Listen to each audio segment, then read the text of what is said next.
Hi friends, నేను మీకు ఇప్పుడు చూపించబోయేటటువంటి రెసిపీ అయితే పెసరపప్పు సొరకాయ తురుముతో పొడిపప్పు అయితే చేసి చూపించబోతున్నాను.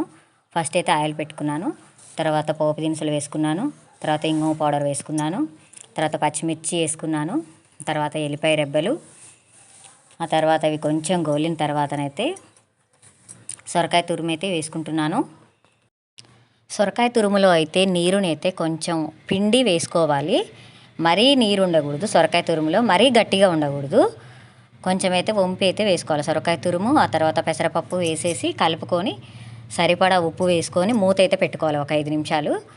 ఆ సొరకాయ తురుములో ఉండేటటువంటి నీటి ఆవిరి అనేది ఆ పెసరపప్పు నానబెట్టినటువంటి పెసరపప్పు కదా, దాంట్లో ఉన్నటువంటి నీరు అనేది ఉడకడానికి సరిపోతుంది. మనకు ఎక్స్ట్రా నీరు అయితే పట్టదు.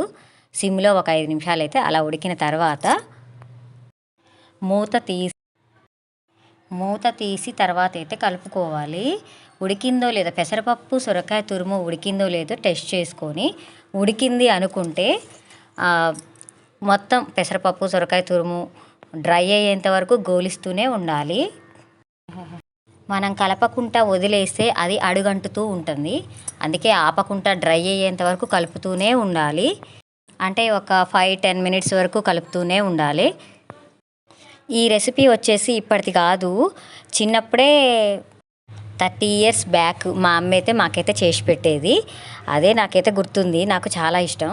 అందువల్ల ఆటోమేటిక్గా పెళ్ళయ్యాక నేను కూడా చేసేది, ఎప్పుడు ఇది చేస్తూనే ఉంటాను ఇంట్లో. మామూలుగా అందరూ అయితే గోకరకాయతోటి, క్యాబేజీతోటి, క్యాలీఫ్లవర్లతోటి పొడిపప్పులు అయితే చేస్తూ ఉంటారు.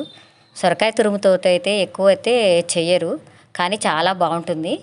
దాదాపుగా అంతా గోలింది. ఇప్పుడు లాస్ట్కి అయితే కారం వేసేసుకొని, కారం వేసిన తర్వాతనైతే ఇంకా చాలాసేపు ఉంచొద్దు, నల్లగా అయిపోతుంది.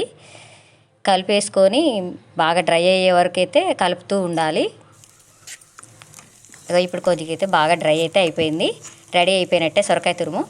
లైక్ చేయండి, షేర్ చేయండి. మీకు నచ్చినట్లయితే ఒక లైక్